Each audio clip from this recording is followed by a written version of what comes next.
Hi, everyone. Welcome. I'm just letting people in tonight. I'm going to change my settings for a second so that nobody gets stuck in the waiting room now that we've opened it up. And I'm just going to give it like one more minute and before we officially start. But while we're waiting, I always love if people could put in the chat, just kind of tell us where you're from, what year your student is in, and then I actually have a quick poll that I'm going to ask you guys to do.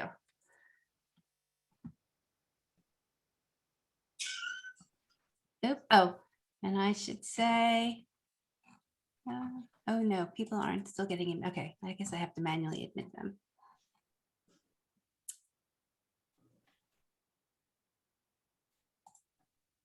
Great.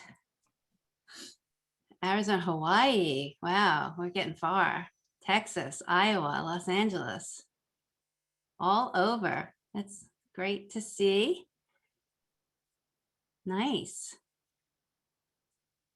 Okay, let me keep writing, but I am also going to do a quick poll, which I asked this, but I'm going to ask you guys two other questions. Okay, so there's the poll. We'll give that a few more minutes while some more people are joining.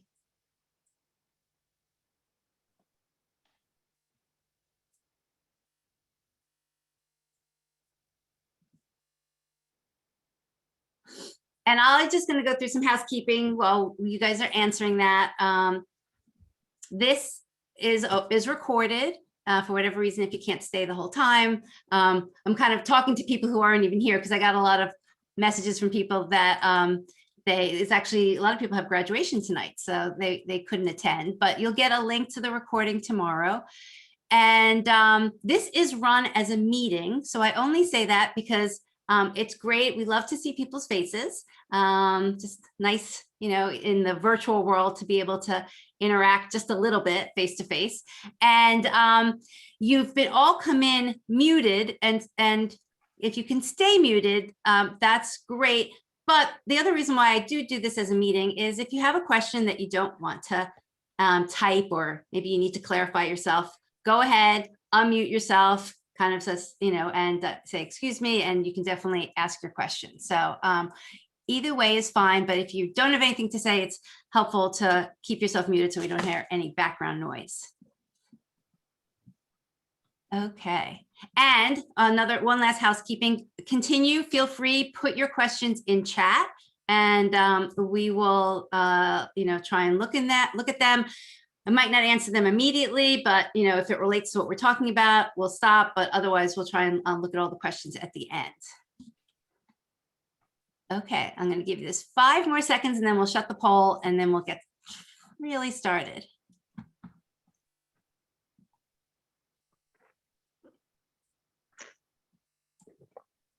Okay, so let's look at the results. Can you guys see the results? Right, anybody give me a thumbs up? Okay, good. So as I expected, this is perfectly fine. Most of the people here tonight have an incoming freshman, and welcome. You know, this is, well, I should say congratulations that you've gotten through the admissions process. And I was part of that with you as well this year, because I have a son who just graduated high school. So congratulations for finishing, and you just have this little piece left. It's not little, but it's this piece of kind of figuring out the student loans, which we're all going to talk about tonight. So you're almost there.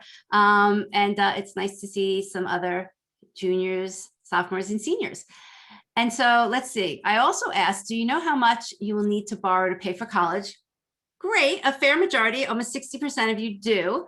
So the 40% of you, we can talk about that later, but you should get started figuring that out. And the third question was, have you looked at how much college will cost for all 4 years?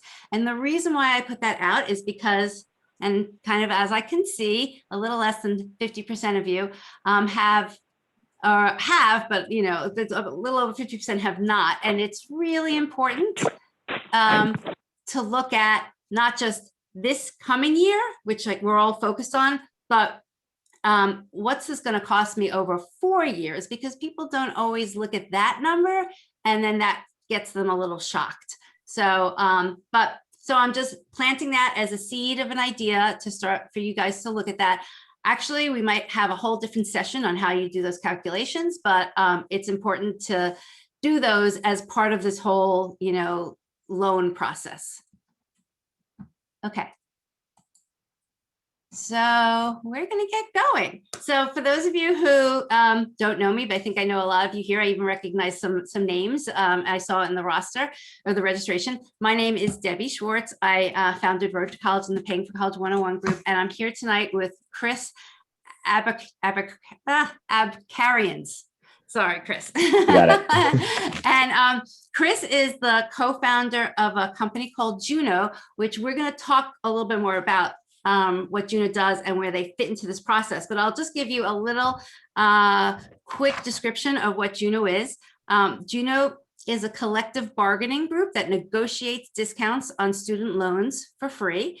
And their mission is to help students and families pay less for college using a group buying power. So I don't know, Chris, if you want to add a little bit to that. I know we'll go into more detail later, but if you want to kind of share a little bit about yourself and how you started Juno. Yeah, happy to. And thanks for the intro, Debbie. So I'm Chris. I started Juno really 3 years ago when I was entering business school with a few of my classmates. And our idea then was, could we get a large group of people together who needed student loans and get lenders to compete for our business? So we did that for MBA students, mostly for the first 2 years. And this year we've done it for all students. And so I think Debbie will go through a little bit of where we fit into the process. But our key goal is to help people get access to the lowest private student loan rates if they need them. And so thank you, Debbie, and happy to answer questions as we go through. Okay, great. So tonight we kind of termed it, how you shop for loans. But what I'm going to walk through is just a little bit, not actually more than a little bit, but just loans in general, federal loans and private loans, because it's important for you and for me to make sure that I know that you're managing the federal loans first. And then we're going to talk about private loans, how it compares to the Parent Plus loan, and then how you're going to go about finding the best rate out there. Okay, so I am going to share my screen. I think, let's see, I might have to.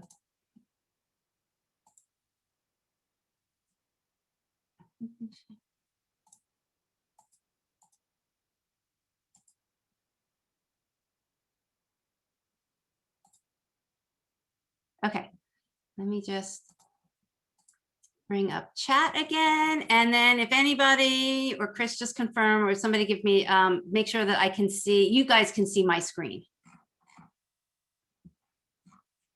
Okay, all good. Thank you. Okay, so we're talking about student loans. Whoops. And I'm going to go through, we'll talk a little bit about paying for college, but we're really going to talk about the direct federal loans. We're going to talk about the Parent Plus loan, which isn't listed there. We're going to talk about private loans. We're going to talk about the timing of when you should start applying for loans. And we're going to talk about the process of actually looking for different interest rates. And then I'll also kind of just talk about just a few other options if you don't want to consider loans. And of course, we're going to talk about where Juno fits into the process. And I'm noticing, and I can erase it, but if anybody could, if you don't mind, if you can stop doing the annotations. Oh, I can disable it. Sorry, guys, just disabled it for all of you. Okay. Oops. So we did introductions. I'm Debbie, and this is Chris from Juno. And as everybody, unfortunately, probably knows at this point, that college has become one of the biggest financial decisions a family makes. I'll tell you personally why I got involved in this space. I was in financial services for a long time, but what really kind of took me to heart is that if parents and students don't necessarily make the right decisions during this paying for college process, it impacts 2 generations. It's going to impact your student, and it's going to impact you as a parent because of the loans that you might have to co-sign. So we're going to talk about that, but that's why it's all of these discussions are so important. You've probably figured out at this point that you only have so much money that you're going to be able to put towards college, but you probably have a gap, and we're going to talk about the different loans that you can use to fill that gap. Okay, so we're going to talk about federal loans first. So there are really 2 types of, and this is for undergraduates, there's 2 types of federal loans. There's federal loans that are just for your student alone, and then there are federal loans that are for parents. The federal loans that are for undergraduate students are called the direct federal loans. You might also see the name Stafford loans, which is just a name of an older program. But what's important to know about these loans is that they're probably one of the only loans that your student will be able to take out that is only in their name. And I get that question a lot. The question I get is, how can my student pay for college by themselves? And it's really what they're asking is, where can they get a loan to cover all the costs that's just in their name? And this is the only loan this is the only loan from the federal government that's out there that's only going to be in your student's name. What's also important is that not just that it's in your student's name, but that they have no cosigner on it. So these are from the government. And they're probably also the lowest rate loan that your student's going to be able to get. And we'll tell you what the rate is. There are yearly limits, and there's a lifetime limit, and we'll talk about that. And so I only want to emphasize this because everybody who is in any sort of part of the lending business will recommend and want to make sure that your student maximizes and takes out these federal loans first. So that's why I want to emphasize it. These are, if there's any money that you need to borrow, your student should be taking out these loans first, and they should be maxing it out, and we'll talk about the limits. The other thing that's so important, and Laura's asking it right now, is the only way to get access to these loans is if you and your student fill out the Fafsa. So that's why it is so important to fill out the Fafsa. And you'll also see it's the only way that you as a parent can potentially take out a Parent Plus loan if that's the route you want to go. So again, we get that question a lot, like, do I really have to fill out Fafsa?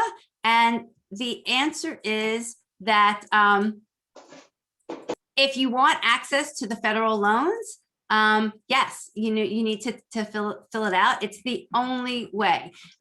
So you can't just, you can't just go to the government and say, I want to take out these loans if you haven't filled out Fafsa. So that's really why there's always such an emphasis on making sure that form is filled out.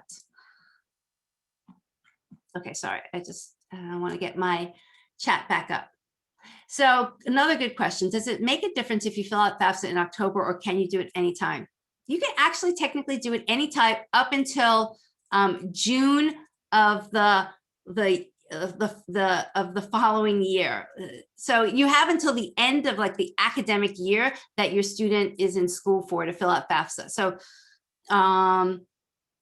so it's actually coming up. Like, so for this past academic year, the deadline for filling out Fafsa is coming up.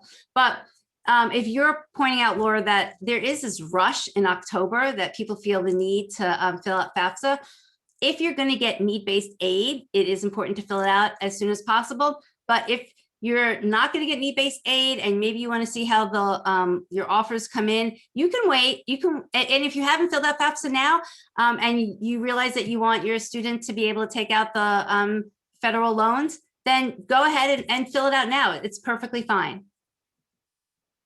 So Naveen is asking, if I don't need a loan, do I still fill out Fafsa? If you don't need a loan, that's great news. And you don't need to fill out Fafsa. I will say one other reason why you might want to.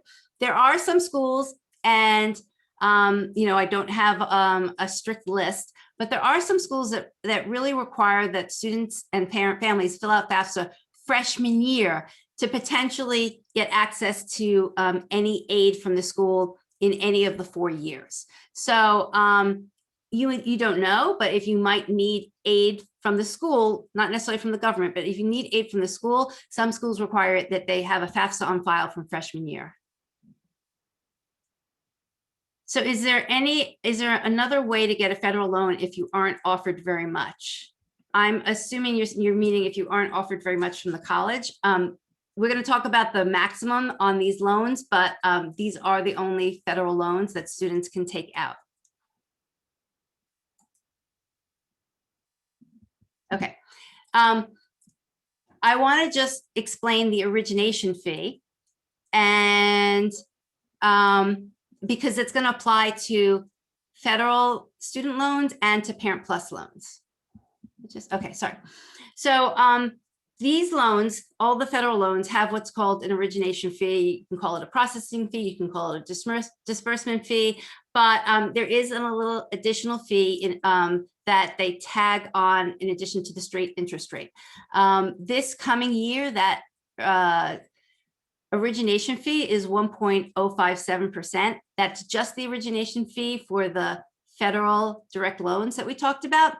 And the reason why I want to point this out, it's not a huge number, but if you're running your numbers, people kind of get thrown off because they feel like, in this case, let's say they borrowed $1,000 and they're expecting that their college will receive the full $1,000, but the college actually receives slightly less because the government's going to take out the origination fee, and it's the net balance that gets sent to the college. So you just have to know those numbers if you're kind of, are doing all your math, that the full amount that you take out from the government, in this case, the max would be $5,500. Not that full $5,500 is going to the college, slightly less than the amount is going. The other reason I'm kind of talking about origination fee now, and we're going to bring it up again when we talk to Parent Plus loan, is that Parent Plus loan also has an origination fee, which is much more significant. So here are the limits that the government has placed on undergraduates on how much they can borrow from the government. As a freshman, you can only borrow $5,500. Sophomore, $6,500, junior, senior, $7,500. There's a lifetime maximum of $3,100 because there are some cases that that a student might be able to borrow more. Quite honestly, it's related to if you as a parent get denied a plus loan, then some of these yearly maximums go up. But so the number to look at, and this number was just released a few weeks ago, is the interest rate on the federal loans for your students are 3.73%. And that rate gets determined once a year. It was just released a few weeks ago, and it applies to all loans that are going to be dispersed on July 1st for up until July 1st, in this case, 2021. And this rate is in effect until June 30th, 2022. So the thing to know about this rate is it is the 3.73% is just the rate for this year, but it is a fixed amount, and it is the rate for the lifetime of that loan. As I just explained, every year that rate gets reset.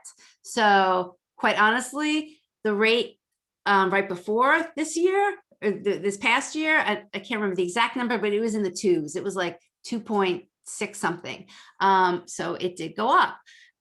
So that's unfortunate. These are things we can't control. This is what the government sets. I will still tell you that the 3.73 is on the low side for like the past 10 years. Just before the pandemic, these rates were in the sixes. So, of course, we'd love it to be much lower, but 3.73 is not a bad rate compared to some of the historical rates that students have had to deal with. So Laura is asking, I'm assuming you're asking, are these maximums for the year or for the semester? These are yearly maximums. So $5,500 is all they can borrow for a full year.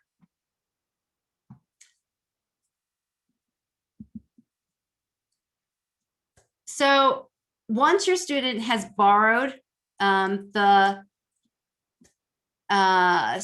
direct federal loans, and you're hopefully kind of doing your calculations, they can only borrow this year 5,500. You know what? I'm going to go back for one second, because I realize there's a few questions that I generally get that I'm just going to answer ahead of time. Because and one of the questions I get is, what if my student doesn't take the 5,500 this year? Can we double up next year? And the answer is no. So I like to emphasize that, that if your student doesn't take 5,500 in their freshman year, then that 5,500 is kind of off the table. You can't get access to it again. So you can only get access to the amount of money that's available that year. So I kind of say that because if you're not quite sure where or how you'll have the money for all 4 years, and maybe you think you have enough to pay this year, and that's why it's so important. I asked that question at the beginning, to plan out all 4 years of how you're going to pay. If you know, even if you can make an estimate of where some of the money is going to come from, I would recommend taking out the 5,500 if you're not sure, because you won't get access to it again. And as somebody is asking, you can pay it off. If for whatever reason you realize I don't need that money, you can pay it off immediately. So it's better to have access to it than to have passed the year and not have access to it and realize at the end of 4 years that you really could have used that original $5,500. So when do they start to pay back the federal loans? Technically, you do not have to pay back the federal loans until 6 months after graduation, but you can start paying while they're in college. And that's probably a good thing, because what we didn't talk about is that there's 2 types of federal loans for undergraduates. There's subsidized and unsubsidized. And I would really imagine that the people on the call tonight, you probably know the difference because you've gotten your financial aid offers. And so you've seen the difference if you even have access to the unsubsidized loans. So unsubsidized loans are based on your financial need. Subsidized loans. Subsidized loans are based on your financial need. The college will tell you how much you will get in subsidized loans. There's a maximum for that as well. And if you have subsidized loans, your student is not going to have any interest accrue on those loans while they're in college. The unsubsidized loans do start accruing interest as soon as the money is dispersed. So if your student has unsubsidized loans, if they're taking out the max of 5,500, I would consider paying interest on it as soon as the money is dispersed. That it just prevents all of this interest from accumulating. And quite honestly, on the 5,500, I don't have it in front of me, but if you just wanted to pay just the interest, it would probably be around, less than $25 a month. If you actually wanted to start paying the full amount of like the payment to start paying it off, it's probably like around $55 a month. So it's worth, starting to do that as early as possible while they're still in college. Okay. So Connie's asking, does this money go directly to the school or goes to the student? Any of the federal money goes directly, and most money that is borrowed from lenders too is going directly to the colleges. Okay, so where can you get these federal loans? You will get the federal loans through your student's school. So your student should have a financial aid portal, and in that portal, they'll be able to accept these federal loans. That's also where they will see if they've been offered subsidized versus unsubsidized loans, and they can initiate the whole process that way. I will say that it's important. The financial aid portal is probably something that only your student right now has access to. Some schools let the student also put on other guardians connected to the account, but it's a good idea to get access to that portal so that all of this information isn't just something that your student is looking at, if they are even looking at it, which is sometimes the problem. They don't always look at all of this information, or they don't look at it in a timely basis, and that's when problems happen. So definitely have the conversation about how the bills are going to be managed, and that you want access to the financial aid information with the college. Okay, so let's move on. So we just talked about the federal student loans, and now the other option that the federal government offers to families is the Parent Plus loan. So if your students max out their dollar amount of $5,500, and you still have more money you need to borrow, that's when you need to kind of consider, should I be looking at a Parent Plus loan, or should I be looking at private loans? And let me tell you about the Parent Plus loan. Let me tell you about the pros and cons, and why you might want to consider private loans, and then how you're going to compare the two. So as the name implies, the Parent Plus loan is only for a parent. It's not for an aunt, it's not for an uncle, it's not for a grandparent, it is only for the parent. And this loan is just in the parent name. You can make agreements with your child that they might help repay it. That's great, but just know that legally, if they don't help you repay it, that this money is in your name as being responsible to pay back the loan. The other important thing about the Parent Plus loan, as we already discovered with the federal student loans, is that you need to fill out the Fafsa to get access to it. So you will not be able to get a Parent Plus loan until that Fafsa is filled out. And there is, I would call it, it's just a credit check. It's a very light credit check that the government does. They actually don't even pull a credit score. They're just looking for what they call like really adverse credit situations. If you had, a bankruptcy, a foreclosure, any wage garnishment, they're looking for any of those extreme situations. But other than that, they're not looking for a credit score. In fact, you don't need to pass any credit score requirements for the Parent Plus loan. But if you do have one of those, adverse credit situations, you might get denied. And if you are denied, your student can receive an extra, I think it's $4,000 to $5,000 of federal loans that they can now borrow. And you can ask to also try and you can actually get a cosigner for the Parent Plus loan if you needed it. But honestly, if that was your situation, I would reconsider, going down the Parent Plus loan route. So let's go look at the rates on the Parent Plus loan. So again, this rate was just set. It's a new rate for this coming year, and that rate is 6.28%. It's a fixed rate. It will be, this rate for the life of this loan from this year. If you have to take out a Parent Plus loan for every year, next year's rate is going to be different, and the year after is going to be different. So, all we can look at is the rates for this year's loans. The maximum you can take for the Parent Plus loan is up to your student's cost of attendance, minus any sort of financial aid, need-based financial aid that they might have been given. So, this is good and not so good. The good part is the government is giving families access to money. Quite honestly, this is where people have gotten into trouble in the past, because they've just borrowed exactly, they've borrowed what they needed. They've gone up to the cost of attendance, and they might not have actually done all their calculations to see what this is going to cost in the long run. And if people borrow, 30, 40,000 for 4 years, that's 120,000, base on the loan amount, and then that takes 10 years to pay back. That's where you start to see large numbers of people that have gotten into significant debt.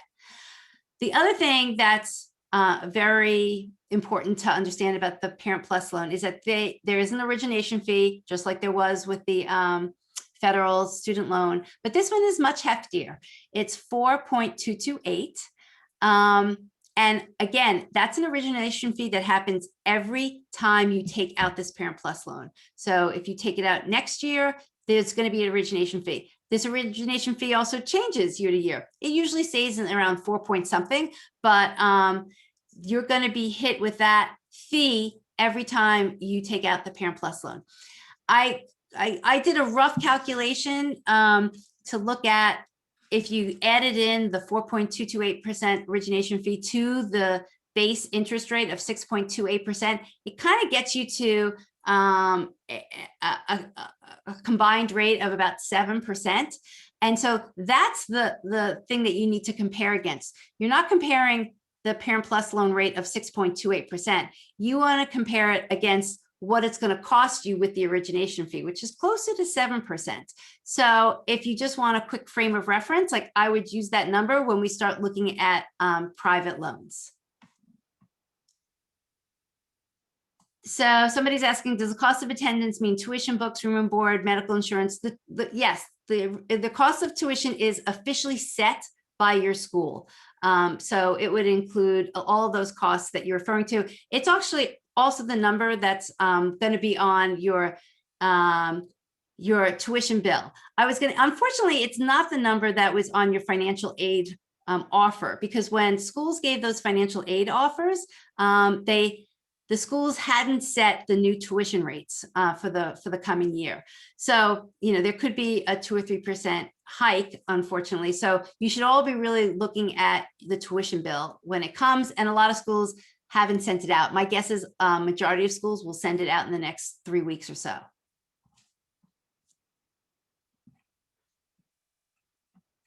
Okay.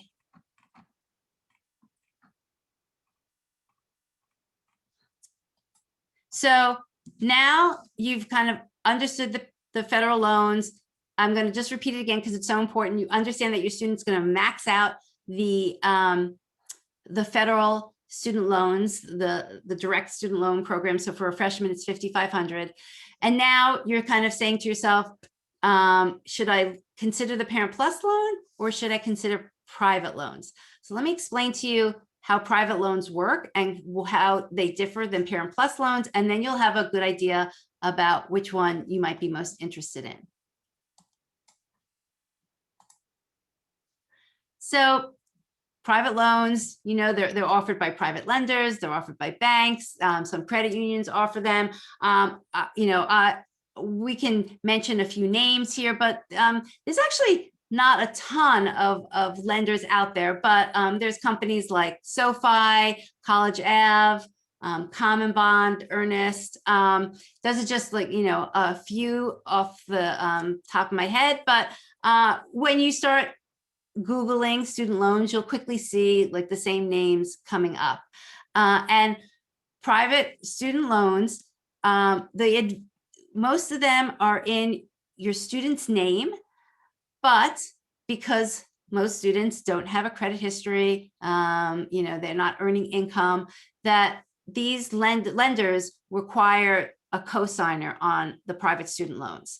So the loan is in your student's name and you as a cosigner. And the advantage to this, if we're going to start comparing it against the Parent Plus loan, is that a cosigner can be a parent, but it can be any other adult that is willing to do it. So it can be a aunt and uncle. It can be a grandparent. So it doesn't only have to be a parent. And so the reason why I bring that up is sometimes parents will say, I don't have, great credit. And I will suggest, is there anybody else in the family who's willing to co-sign who might have better credit? And we're going to talk about the different features related to the private loans, because if you are a co-signer, you're going to be interested in making sure you understand what the Cosign of Release is. So the better the credit of the cosigner, most likely, the better the loan rate is that you're going to get, or the lower the loan rate. So what's hugely different about private loans versus a Parent Plus loan is that a private loan is basing the interest rate that they offer to you on the combined credit of both the students or credit worthiness of the student, and very heavily on the credit worthiness of the cosigner.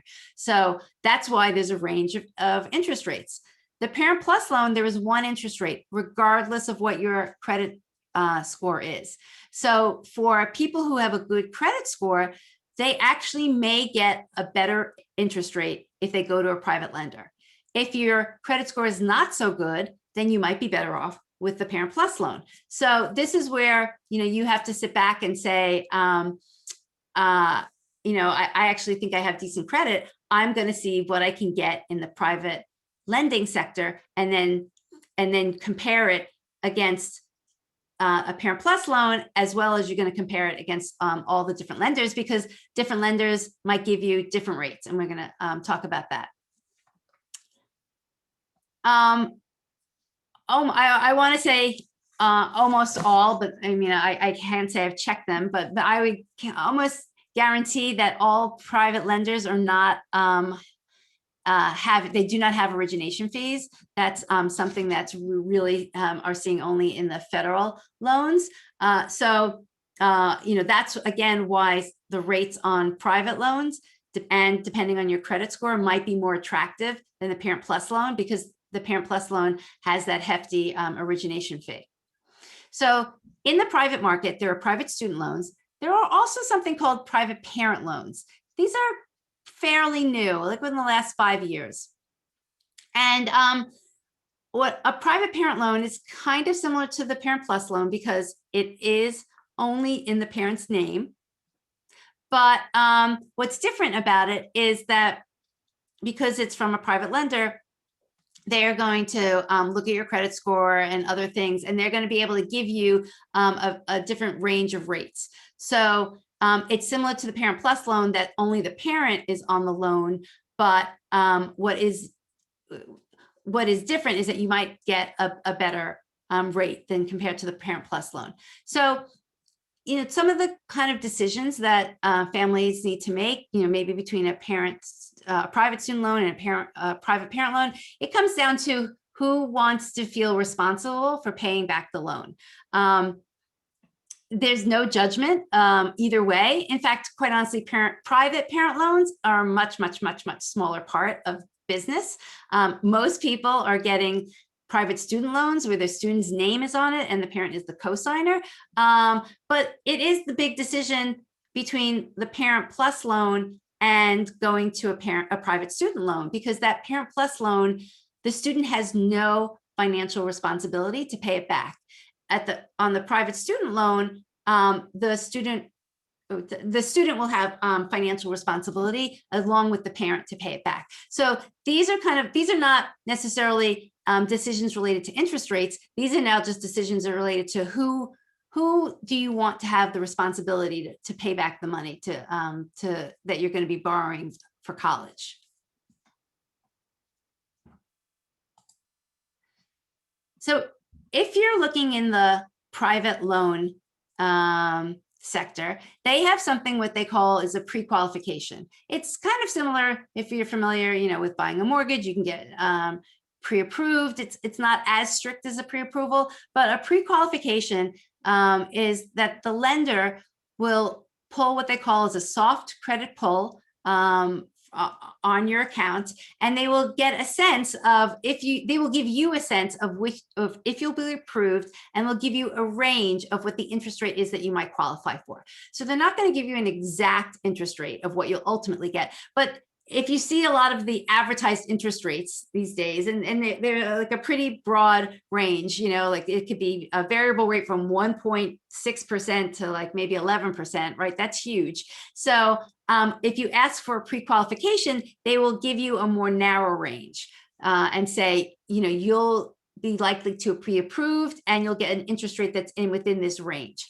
So it's really helpful to do a pre-qualification. It's just you're trying to get a little bit more information about, if you're going to get approved and how much that interest rate is going to be at that lender. And a soft credit pull a soft inquiry has no impact on your credit score. So that's always a big question, and understandably a big concern that, you don't want to get too many hits on your credit score. And that's why lenders have moved to using this soft inquiry approach and pre-qualification. So they kind of get a peek at what your credit history and credit score is like, and they can give you an idea if you'll be approved, and they'll narrow the interest rate range. But so it gives you the chance to start to shop around.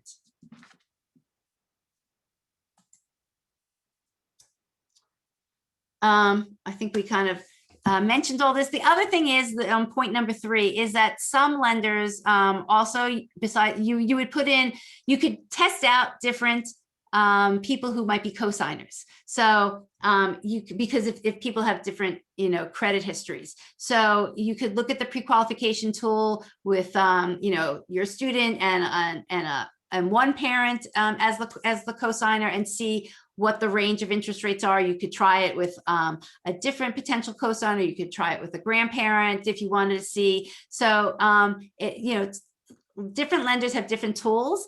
And if a lender has that capability, I would give it a shot. Again, it kind of just shows you what the impact is of a different cosigner might have on the interest rate that you're offered. So in addition to the interest rate, which obviously is so important, and the interest rates that lenders will offer, there's 2 types. They will offer a fixed interest rate, and they will offer a variable interest rate. Again, this is another decision that you'll have to make. This is a little bit related to maybe how risk averse you are, to how much you think the variable rate will change. It's also a little bit related to how long you're going to take out the loan. And so this isn't going to be reflected in any of the numbers. This is just kind of an opinion that I'll give out, is that sometimes if people are only going to take out a private loan for 5 years, the variable rates will always be lower. And they might feel like, I'm going to pay this back, in 5 years or less. I am going to go for the variable rate, because in the next 5 years, I don't think the variable rate is going to change that much. So that's usually the reason why somebody goes for a variable rate.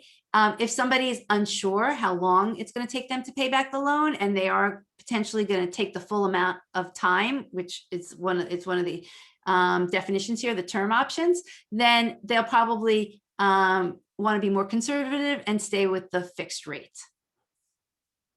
So there's 2 types of interest rates, variable and fixed. Again, the fixed rate is going to stay the same for the life of the loan, whether you take 10 years, 15 years to pay it back. A fixed rate is going to be that same fixed rate for the whole life of the loan.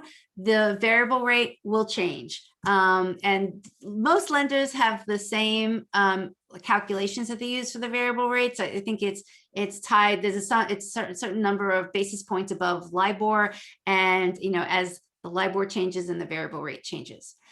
So in addition to interest rate, honestly, my second most important thing that I think is important for people to look at is the Cosign of Release. We just talked about that the most private student loans are in the student's name and somebody else is a cosigner. And that cosigner is doing it because they're lending kind of their credit worthiness to the student so that the student can get a better rate. They're lending, honestly, their credit worthiness so the student get a loan, because most students, particularly freshmen, are not going to get a loan from a private lender without that cosigner. But if I'm that cosigner, and I encourage you all to feel the same way, you want to know what the requirements are to be released from that loan. You're not going to be released until most likely 2-3 years after your student graduates and they meet some sort of requirements. But before you sign, you want to know what those requirements are, because this does vary by lender. So some lenders will say, we will grant a cosign release after 24 months of on-time payment, and maybe your student has to get to a certain level of income relative to the debt they own. Some lenders have it for 36 months, and some lenders had it for 48 months. So, and they might have other requirements involved. So you want to know what those requirements are. I'm going to tell you that there is one lender out there that doesn't even give a cosign release. So that's why you don't want to, you want to look at the interest rate, but in addition to the interest rate, you also want to know as a cosigner, and am I going to get off of that loan when my student is financially stable and I can be released? So what I recommend overall, kind of, and you guys, majority of the people, you've just finished up with the college admissions process, and so you probably have a spreadsheet that you made from comparing all the colleges and all the different features that were important for colleges. I would make one more spreadsheet, and on that spreadsheet I would list all the different lenders, and and as you go out and you get your different rates, I would put in the rates. I would write down what the cosigner release is on all of these different lenders and loans, and I would also put down what most lenders have very, very similar repayment options, which are you can defer all the payments while you're in college, you can pay only the interest while you're in college, you can pay some of the interest, or you can decide I want to pay a fixed amount. So you could say I want to pay $25, as soon as my student it starts college, and that's gonna help me start repaying off the loans. So that's pretty standard, all the different repayment options that lenders offer. But another option is how long you're going to take out the loan. So am I going to take out this loan and pay and finish up paying it within 5 years? I just listed almost all the different term options that lenders offer, but they don't all offer all of these. So some actually only offer like 5 and 10, some offer 5, 10, 15, some offer 5, 8, 12. And so, depending on how long it's going to take you to pay back the loan. So the term of the loan impacts two things. It impacts what the total cost of the loan is, right? The longer it takes you to pay back the loan, the more interest you're going to end up paying back. So the total cost of paying that loan is going to be higher. But the longer it takes you to pay off the loan, you're also likely going to have a lower monthly payment. So you're balancing off, when you make this decision, you're balancing off how much am I willing to pay in interest over the life of loan versus what are my monthly constraints? Like how much can I pay on a monthly basis to pay towards that loan? And if you're trying to lower the monthly payment, you're probably going to have to extend out how long it's going to take you to pay it back. So again, I would make a spreadsheet when you start doing your research and find all these things out. And so as you can see, there's definitely a strong financial component to why you might go with one lender versus another, because interest rate, right, is going to drive a lot of it. But there are also these other decisions, and they're really important ones. Particularly for me, the Cosign of Release is really important for people to understand. And if you cannot find that information, then call the lender. I mean, I hope, I don't want to say that lenders are like trying to hide this information, but if you have any problem finding it, then you can call and you can, say, ask them directly on the phone, what is your Cosign of Release requirements? I want to know all the details. Okay. So Debbie's asking a question. What happens if the cosigner passes away? It's a good question. And I would actually, that's probably another feature here or piece of information I would gather, because I don't believe that every lender handles it the same way. So there was a time when if a cosigner passed away, then the whole loan was recalled. I think that has changed recently, but I don't know how it's changed lender by lender. So it's a really important and good question to ask, and I would ask that of the lenders and see how they handle it. Okay, so Donna's saying, which lender doesn't have a release? It's not like a big secret. So Discover Loans does not have a cosigner release, and the only reason. Discover could be a great loan. So I have nothing against Discover at all. I just like to make sure people know that when they and their student use a Discover loan and they're the cosigner, that they're not going to be released for the life of the loan. And because Discover does not offer a cosigner release, you will see that their rates are usually slightly lower than everybody else. It's all about risk management, right? So if Discover is not releasing the cosigner, then that means that they are more guaranteed for the life of that loan, that there's going to be somebody else in addition to the student who's going to be responsible for paying for that loan. So because of that, they trade off not giving you a cosigner release with a slightly better interest rate. So that's just the truth. So you have to decide how important these things are to you in the long run. Okay, so now that you know all of these features about loans, this is just a quick list of questions that you should be thinking about as you're researching different lenders. So as we talked about it, definitely, is there a cosigner release? You know, what are the details of the cosigner release? What are the interest rates?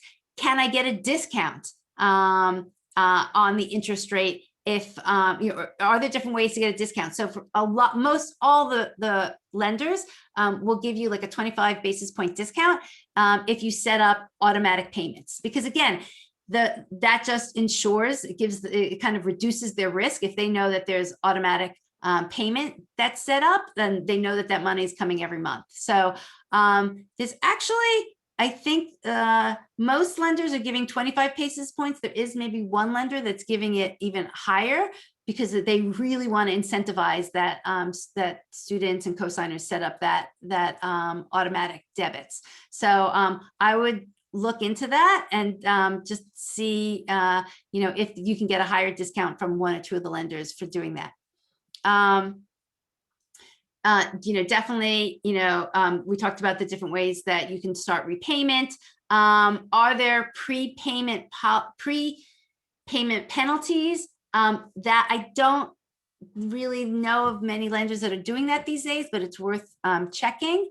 And different lenders, this question about hardships. I guess the one thing, and this is important that I didn't mention, the one thing that is important about the federal loans, not so much the Parent Plus loan, but the direct federal loans, is that there are protections built in, and the protections are, you know, related to if your student runs into you know, financial difficulty, they can go and use a different type of repayment plan that the government offers. And there's like 4 or 5 different repayment plans. Some lenders will be lenient about helping you through hardships. Others may not. But you can ask them, you know, what do they have in place if you need to try and lower your monthly payment or stretch out the length of the loan? Do they have any programs in place that can help you through hardships? Okay, timing. I saw that there were some questions about this. So, I mean, we're past the 90 days, but if there were people here, you know, with younger students, I would have said, you know, 90 days ago, or even 2 years ago, I would have had a discussion about how much as a family we can afford to pay for college, and then how much we're also willing to take out in loans. But most of the people, you know, we're kind of past that point, and you know, you're faced with how much the college is going to cost, how much you can contribute, and then, you know, the gap that's left. So you kind of know how much you're going to need to borrow at this point. We're a little bit within the 60-day period, and this is why tonight's, you know, discussion and slides are so important, because during this time, you should start to understand the landscape, which we just talked about, the federal loans, what the pros and cons are of the Parent Plus loan, why you might want to consider a private loan. And I would start doing your research. This is like the shopping time, just as any other big financial purchase in your life. You would shop around, right? If you had a car loan, you would go see, you know, who is going to offer you the best rate on a car loan. If you were buying a home, right, you would look at where you're going to get the best mortgage rate. So the question that I get the most, and I actually saw it with a lot of the questions that people asked when they registered, is where can I get the best rate? And I'm going to tell you that I can't tell you that yet. Maybe Chris will, he'll talk about that. But the best way for you to find out where you're going to get the best rate is to go out and shop. And to go out and do these pre-qualifications. Go to the different lenders. There's also a loan marketplace that we'll talk about briefly, but go out there and see what the lenders are offering, see what all their options are, do the pre-qualification, and narrow down your interest rate. This is the time to gather all that information. And then when you get your students' tuition bill, you usually have about 4 or 5 weeks from when you get it to when it needs to be paid. When that bill comes, you kind of it feels like it's a shift. And so you've hopefully done your research ahead of time. And maybe from that research, you've narrowed it down to 2 or 3 lenders that have the features you feel comfortable with. And maybe they have an interest rate range that's a little bit better that you're willing to go for. And at the 30-day mark, or when you get your student's tuition bill, I would actually apply to a few lenders. And I'm telling you to apply to a few lenders. And I know that there might be a concern that every time you apply to a lender, you're going to get a hit on your credit score. And you're actually not. So the credit bureaus want to encourage people to shop. They know that people are looking for loans. And because of that, they give you a 30-day window. So from your first application and for 30 days after, if you apply to multiple lenders, it's consolidated and it's only looked at as one credit hit to your score. So if you're going to apply to one, you might as well apply to 2 or 3, maybe 4, and because it's not going to have any greater impact on your credit score. And that way, it's when you apply, you will get the actual rate. The pre-qualification will give you a range of what the lender will offer you, but applying will give you that actual rate. And so that's what I recommend. Get the actual rate at some point, from a few different lenders, and then you can answer the question for yourself, where can I get the best interest rate? Because for me to say, College Ave can give you the best rate, SoFi can give you the best rate, I can't actually guarantee that, because they all have their algorithms, and I don't know your credit history, and I don't know your income situation. And so it's all of those factors that are going to determine your interest rate. So the best way to get the best interest rate is to shop around and compare.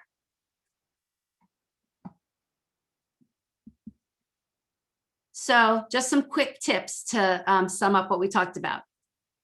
Before the tuition bill arrives, which is probably this time frame now, start doing your information gathering, start doing your shopping for loans.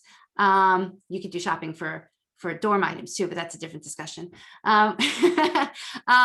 Plan for 4 years. Just don't look at it just as this year, like look at your 4 years. And I'm going to tell you a quick story, and this just happened just last week. A woman reached out to me. She was a single parent. She had questions about she had a certain amount of money saved up. She had questions about how to use the money she had saved up relative to her student having to take out loans. She had never looked at what the total cost of, even with the money she had saved up, she didn't know what the total cost would be of sending her son to school for 4 years, and factoring what the loans were going to be, and then factoring in, what the interest was going to be. And we did that calculation for her, and it was a little upsetting. Even after the college was going to give her student, $30,000 in grants and scholarships, it was going to cost her $150,000 to send him to college, even after the money she had saved and after the grants and scholarships. And it was the first time in this whole process that she had realized what the final amount was going to be. So, I think you owe it to yourself, you owe it to your student to do those calculations, because it's going to tell you how much it's going to cost, in total. It's going to tell you how much the monthly payments are going to be at the end of 4 years. And it's going to also inform your student how much they might have it's going to be their monthly payments too, if they take over these loans and you get released. There's one other quick thing I want to show before we go on. Let me just stop my screen for 1 second. So I'm just going to show you this, and there's no reason, it's just easy. It happens to be from SoFi, but just ignore that it's from what lender it's from, because it's meaningless. I just think it's interesting to look at.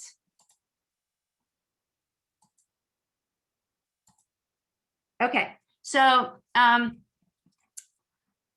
SoFi actually, and this is a hidden, it's not that it's a hidden page, but they just don't have it, like, it's not easy to find. I kind of stumbled upon it. But why I want to show people this is that it shows you how your choices make an impact, right? So there's a few, how your choices will make an impact to the interest rate. So obviously at this point, your credit score is your credit score. It is what it is. But the choices you make in terms of how long you want to take to pay back the loan and when you start repaying will impact the interest rate that the lender offers you. And again, just, Debbie, yeah. Sorry, I think you might be on a different tab. You're on a Student Loan Hero tab right now. And Sorry. I think you're looking for the rate tables on the SoFi page. I am. Got it. Sorry. Thank you. Yeah, Sorry about sure that. Oh, here we go. Thank you. Okay. Is that the one I run? Thank you. Yeah. Okay. So sorry about that. But okay, so this is shows you if you choose a fixed rate versus variable rate versus how long you choose to pay the loan back and when you start repaying. Those features impact the interest rate that the lender is going to offer you. And the reason why it impacts it, it's pretty actually simple. The lender is always trying to minimize their risk, right? And so if you are going to pay back something faster, you've minimized the risk. If you were going to start immediately repaying back, like you choose to repay back while your student is in college, you minimize the risk. As we talked about before, if you set up, automatic debit payments, you minimize their risk. So all of those things, they will reward you with a lower interest rate. So I just find it interesting. You can kind of look at this again. This is SoFi. I'm not necessarily, recommending them. They just have this information laid out nicely. And you can see that the lowest interest rate that they offer is for somebody who is going to pick a loan with a 5-year term, which is the fastest to pay it back. And they're going to start repaying it immediately. So if you look through their rates, that's the lowest rate that they offer. It's, in this case, it's probably fixed, right? So it's 4.23%. And then, and that range, the 4.23% to 9.45%, that range is probably going to be dependent on your credit worthiness, your credit score. So if you are really credit worthy and you've got a great score, you're going to get closer to the 4.23%. If you've picked back that you're paying the loan in 5 years and you're going to start repaying it immediately. If your credit is not so good, then it's going to be closer to the 9.45%. So again, this, I think, just kind of, to me, like just illustrates how all of those choices will impact the ultimate interest rate that you'll get. Okay. Let's go back. We have a few more slides and then. Okay, so we talked about the tips of how to handle this. So here's just a quick recap of how this whole process works to help you make a decision. First, you will have estimated how much you need to borrow. You're going to fill out the Fafsa because if you need to borrow, your student's going to borrow the federal direct loans first. So in order to get that, you need to make sure that they fill that Fafsa. They're going to take out those loans. You're going to make a spreadsheet so that you can start gathering all this information and comparing all the lender information and all the interest rates. You're going to go out and you're going to get pre-qualified rate ranges.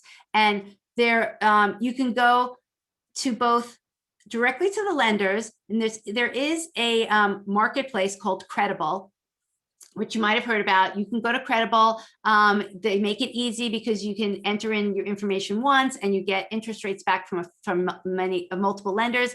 I again, nothing against Credible. I just suggest that well, I know that Credible doesn't have all the lenders on their marketplace. So for the lenders that they have, it's an easier place to get that information, but there are several very good lenders that are also not on that marketplace. So that's why I recommend you can look at Credible, but also go directly to lenders' sites themselves, because there are going to be lenders that aren't on the Credible site. So you gather all that information. Then as soon as your tuition bill comes and you know exactly how much you're going to borrow, you're going to go out and apply to a few different lenders. You'll have your actual rates, and before you commit, you can get all this information and you still haven't yet committed to a lender. Before you commit, I'm going to suggest that you go and check out Juno. And I'll tell you a little bit about Juno, and then Chris is going to tell you more and why it's the place that you should check before you make any commitments. So, as Chris mentioned earlier, Juno is taking an approach of basically doing group buying power, and they have already gone through a process of trying to negotiate great rates with lenders. So, Chris, this would be great if you can tell people more about the process and also your guarantee. Yeah, absolutely. So our process is that for most of the year, my team gets in front of students and parents who might need a student loan for the following semester or the following academic year. And our goal in this process is to pull together a group of people who raise their hands and say that I might need to borrow X thousand dollars for next year. And we ask them to sign up on our site and tell us where they're going to go to school, what their graduation year is, and the dollar amount that they might want to borrow. And when somebody does that, they're not committing to doing anything. We don't charge them anything. And our whole goal here is to try to put a big number in front of all of the private lenders. I contact, along with the rest of my team, all of the private student lenders that exist, as well as a bunch of other companies.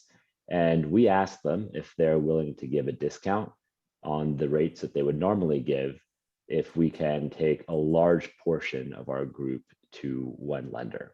So you run this auction and this process where they give us a lot of insight into the rate tables that Debbie just showed you from SoFi. So my team gets access to a lot of those rate tables from a lot of lenders, and we understand who actually might be offering the best rates for different types of people. And then we ask them to give us a discount on top of that. So we just finished that process a few months ago, and it worked really well because we gathered 65,000 parents and students who wanted to participate.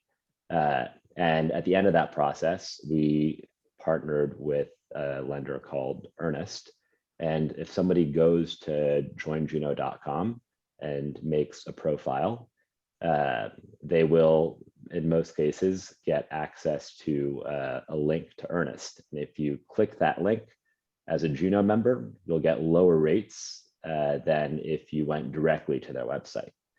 And one other additional change that or a thing that we've been able to do is now we can actually guarantee people the lowest cost private student loans. So I really like the formula that Debbie just laid out. We really want people to check everywhere that you think you might want to check. If you Google best private student loans, you'll get large lists of places. By all means, please check your rates across as many of them as you feel comfortable checking in that 30-day window that Debbie was describing. And at the end of that process, if you just spend 10 minutes coming to joinjuno.com and then checking what your rate would be through our partnership with Earnest, if the rate that we quote you is higher than what you found anywhere else, then we'll actually make it up to you and beat it. So our real goal to exist is, frankly, 3 years ago, I had to take out way more student loans than I felt comfortable with, and started this initiative with a few hundred other people at the time. And we've been able to pretty successfully grow the number of people who participate, which lets us get lower private student loan rates for folks who need them. It works both for grad school and for undergraduates, and kind of happy to answer any questions as we go through. Great. So as you guys can see, you have a little bit of work in front of you, but the work will pay off, right? So if you do your research, you shop around, you see, what other lenders are giving you in terms of an interest rate. And then before you make that, and you can do all of that and not make any commitment anywhere. And before you make that commitment, you should absolutely check it with Juno. And for whatever reason, as Chris said, their interest rate isn't the best. You show them where you got the interest rate from, and if they can match it, if they're for a comparable loan that, for the same term that you took out, and and when you're going to start repaying it, sounds like they will match it and maybe even do better. So Yeah. Chris, I don't know if you know, there's a question here. Does Earnest offer a Cosign of Release? I will confirm that and get back to you by email right after this. It's a great question. I know that on the graduate side, most people are more focused on refinancing that loan. So great question. I saw a few more questions here on, I think I got a direct message of somebody asking if Juno charges people. We do not charge you. In full transparency, when someone uses our link and takes a loan with a lender, we do get paid a small fee, but we don't want you to close that loan or to do anything unless it actually ends up being the cheapest loan for you. So we'd like to align incentives that way. Another question about if Juno is pulling a soft pull, or how does that work? Right, great question. So when you sign up on Juno, it'll give you access to a link to Earnest. Well, a special one that will get you these discounted rates. On Earnest, for the next few weeks, you'll have to do a hard credit check before they make a feature that enables that soft check. That's why I think that the way that Debbie laid it out and saying it, when you're at the end of the process, and let's say you've done a hard credit check at multiple other lenders, and you now know what offers you might get, it's best to then come to us because you will have to do one hard credit check with Earnest, but it won't impact you anymore because it'll be within that same 30-day window. So, I mean, personally, I think it's a great, option that, you do all of your research and, you find the best interest rate, and then you have one last place to check. That's either gonna already give you an interest rate that's better, or they're willing to beat it. So can't do more than that. Okay, so let's see some other questions, and feel free to put in questions. And I know that there's been a lot of questions before, so I'm going to scroll back. So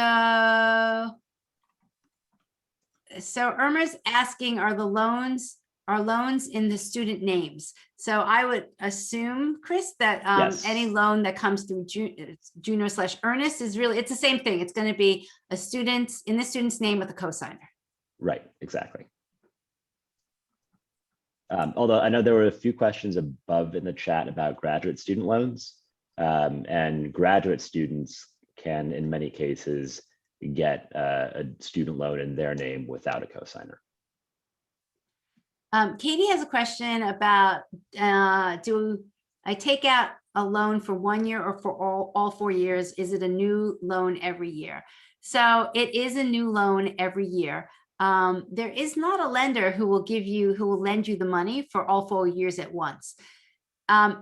There is Citizens Bank has a loan that they kind of call like, there's actually a name to it, but I don't have the exact name, but they're kind of guaranteeing that you will get the loan amount for 4 years.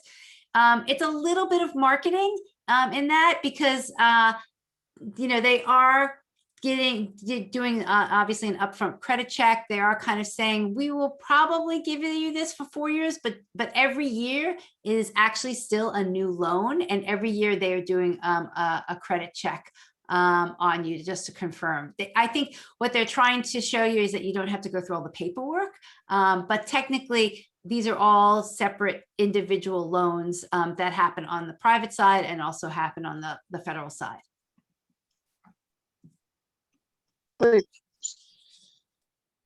I saw some question about whether we negotiate for fixed or variable rates. It's both, and that low rate guarantee applies to both fixed rates and variable rates, and to every term length. So if it's a 5-year or a 10-year or a 15-year. So I'm just clarifying, Chris. So if somebody comes and shows you whatever loan rate that they got, they also need to be explicit about, what term option that they picked. Right. So you'll be able to match. You're matching, for the kind of how that loan was constructed, right? And you're giving a similar loan. Exactly. Okay. A question about, do you borrow each semester or for the school year? So I would recommend that you ask for the full amount for the full school year. What happens is that you might ask to borrow, let's say 25,000, but your student and the school only needs 12,000 for its semester, and so they will only ask the lender for the amount they need for each semester, even though you've been approved for the full year. So I personally think it's better to do a loan for the full amount, and then as the school needs it, they will request it from the lender, and you will only be charged interest when the money is dispersed. And for whatever reason, if you find out that you needed the money the first semester, and even though you asked for the full amount, you don't need the money the second semester, you can change the loan. So you don't have to take out the full amount, even though you requested it at the beginning, but at least you have it available to you.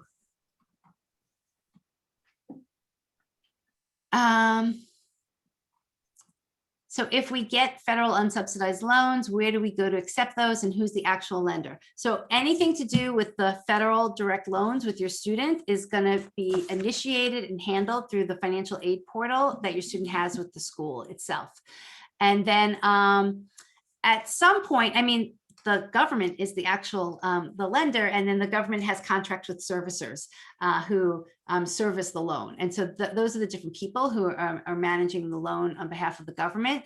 And you can, I actually can't remember offhand exactly when you find out who the servicer is, but you can ask for it like right away if you're interested. Thing on there. That's all. Okay.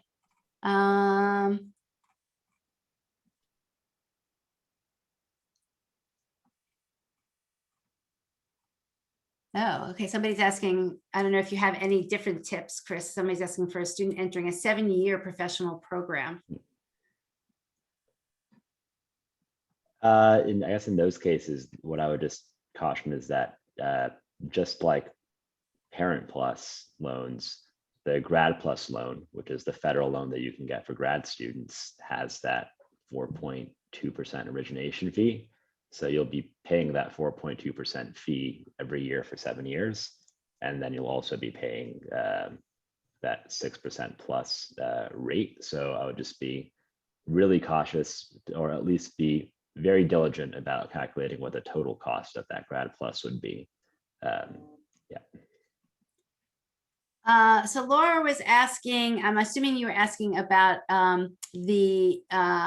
the 30-day window at which lenders kind of combined all the hits, because it's actually not new. It's been around for a while. So if you were hit multiple times, I don't know if it was outside the 30-day window, but it would also be something I would call up the bureaus and explain to them that you were looking at different lenders, shopping around for loans. So there's no harm in calling them directly and clarifying, why you might have gotten those multiple hits.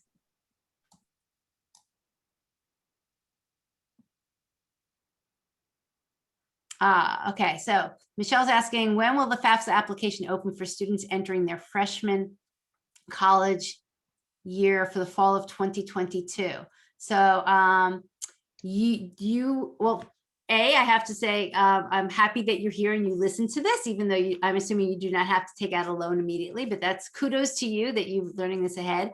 But for next year, for students who are going to be rising high school seniors and are going into college in 2022, the Fafsa opens up October 1st. So you don't worry about it until October 1st, and it's actually not as hard of a form to get filled out.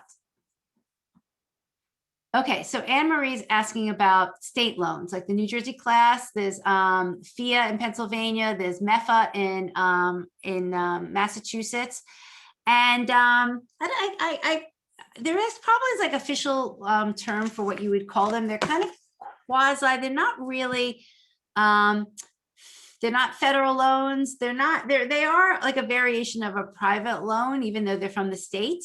And they are worth looking into. If you can get a New Jersey class loan and you're, I think they give them out to residents of New Jersey. And I think if your student is going to a school in New Jersey, each of the states have slightly different requirements for who they'll give their state loans to. I would throw that into the mix of the loans that you're looking at. And I would, get an estimated loan or estimated interest rate and actual interest rate from New Jersey class and compare it to any other lender. And also, bring it to Juno at the end, before you make a commitment. So I would throw it into the mix of all the different lenders and interest rates that you're looking at. So our funds from a private loan dispersed directly to the school or to the borrower. They are dispensed to the school. So, and that's actually what is part of the timing process, what happens, which I don't think I really showed, but once you put in your application to a lender, you'll probably get approved pretty quickly and you'll get your interest rate options. And then you've got to confirm with the lender which interest rate you're going to take, fixed or variable, how long your the loan of how long the term of the loan is. So you kind of confirm all that to them, and you probably you can tie all that up within a week. But then it does take a certain amount of time because the lender needs to what they call verify the loan with the school. So they communicate to the school. They have to confirm that the amount that's being asked for is not above the cost of attendance. And so that takes a little bit of time. And once that communication is set and afterwards, then the school requests back when at a certain point requests the funds from the lender, and the lender disperses it directly to the school.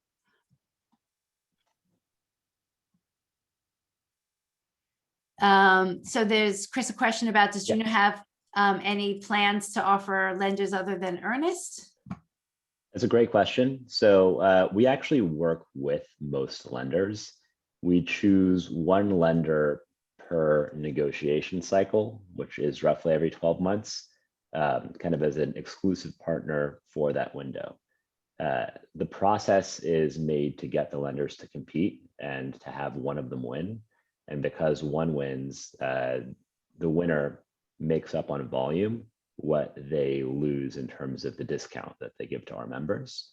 And so that's really the model, is to get them to compete against each other, because they know that if they don't win it, then all of the business will go to one of their competitors. I guess the best analogy to some extent a little bit is kind of like the Costco's of the DJs, right? That they're playing a volume game. And so that's why they can give you better prices. Exactly. Okay, so Nikki's asking, you may have answered this, but where do you get the plus loan if that's the direction you go? You actually get the plus loan by going to the government site. It's studentloan.gov. You can initiate the plus loan there. But again, I'm going to emphasize you need to have done the Fafsa, because you actually need your Fafsa ID to get the process started. So Anthony's asking, do I apply on a yearly basis for each year, or should I apply for a loan that I think covers all 4 years? You can't get a loan for all 4 years. So you're going to have to apply year to year. Quite honestly, the other advantage of applying year to year, well, A, the interest rates are going to change. And B, you might decide, just because you were a cosigner in the first year for your student, you may or may not want to cosign in the second year, or maybe there's somebody else that's going to cosign. And particularly, quite honestly, in divorced families, they might split up the responsibility of who's going to be that cosigner year to year.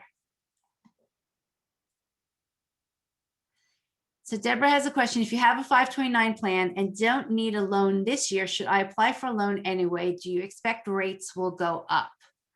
I don't have a crystal ball. My gut is that as the economy does better, the rates will go up.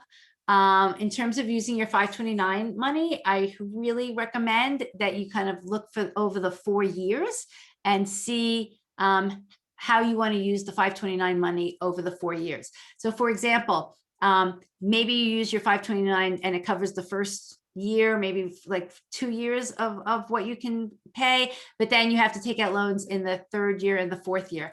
And it's just a numbers game. So then you might, you need to look at how much in the third and fourth year, how much of those loans you might have to take that's going to have to go beyond what the federal student loans are, what the interest rate, might be. And so I would actually run the numbers to just show different ways of that, how you're going to use the 529 money, if you're going to use it all up front or if you're going to spread it out. It all depends on how much 529 money you have and how much beyond the 529 you're going to have to borrow. Can you do pre-qualification with a Parent Plus loan? Really interesting question. No, there is no pre-qualification with a Parent Plus loan because there's nothing to pre-qualify for. The Parent Plus loan, it has one rate. So everybody's getting that rate, whether you've got excellent credit or if you've got like not so good credit, you're all getting the same rate. So that's why there's no pre-qualification. And that rate, and I don't have the exact number in front of me, was something like, was that in the sixes? I can't wait. Let's go back for a second. 6.28% is the interest rate, but then you have to add on the 4.228 origination fee. And my guess is you're looking closer to a 7% interest rate. So Chris, Juno question. I'm a mom of twins and need to co-sign for both girls. A single parent, do I apply individually on Juno or how would that person apply? I guess if they basically, Christy, you're saying you're going to need multiple loans. Yeah. Great question. So if you just make one account on Juno, as long as whenever you click over to Earnest, you'll get a link to Earnest. If you click to there and start an application and the source was the Juno link, you'll get that discount. You would have to just put in 2 separate applications, one for each child on Earnest. I'm just scrolling back a little bit to see a few more questions. Earlier on, there was a question from Robert that said, do unsubsidized loans typically have worse or better terms than private loans? Unsubsidized federal student loans from the direct federal student loan program probably have the best terms and interest rate you're going to get for your student that is that you do not have to co-sign on. So again, I'm going to emphasize that if you're a family where you as a family need to borrow, your student should absolutely maximize their unsubsidized federal direct loans. It's the best loan interest rate that they're going to get, not without having a cosigner. What's the interest rate that people with a great credit can achieve? Rebecca asked, if you've got amazing credit, and as I showed you, like on the SoFi rate tables, you will probably get, if you choose the shorter loan term amounts, and if you choose, immediate repayment, you should most likely get to, I don't know about 4%, but you should get probably in the low 4s. But you got to have excellent credit, and you got to minimize the lender's risk and pick all of those options that shorten how long it's going to take you to pay back the loan.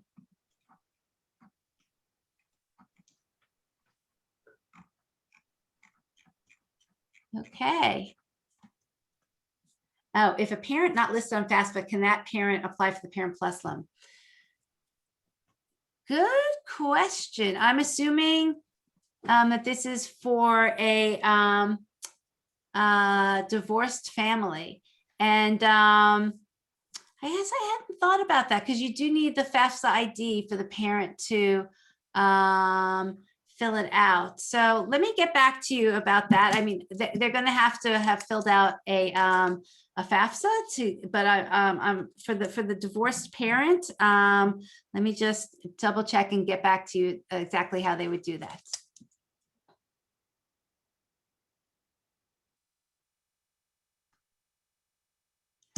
So Kara's asking, do we find that a lot of families need loans these days? Do you think more families pay with savings?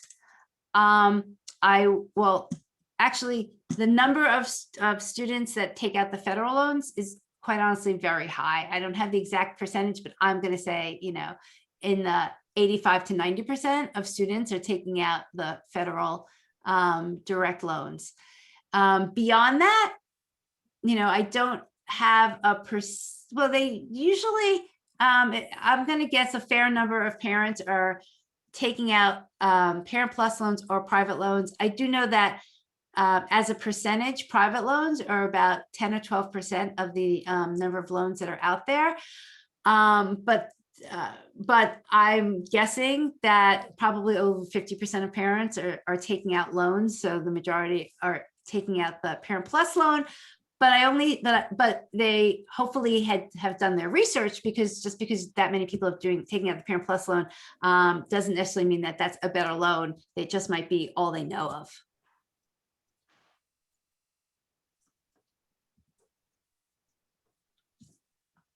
To answer Lynn's question really quick, Earnest does not have a pre-qualification now. They're building one. So that means that you would get a hard credit check to check your rate there. And why I do think it makes a lot of sense to check it at the very end of the process, because that extra hard credit check in that 30-day window won't have a detrimental impact to your score. Actually, that's a really good point. Yeah, so keep that 30-day window in mind. And when you do the actual applications to lenders, you pretty quickly, you will get back their approval and the interest rates. So gather all that, and then you hopefully by then you'll have done all your research, so what features are most important to you. And then immediately when you have all of the information from the lenders that you apply to, I would then go to Juno, and it will be within that 30-day window, and then you'll see that they can match it, beat it, give you a guarantee, and then you'll be able to make your final decisions.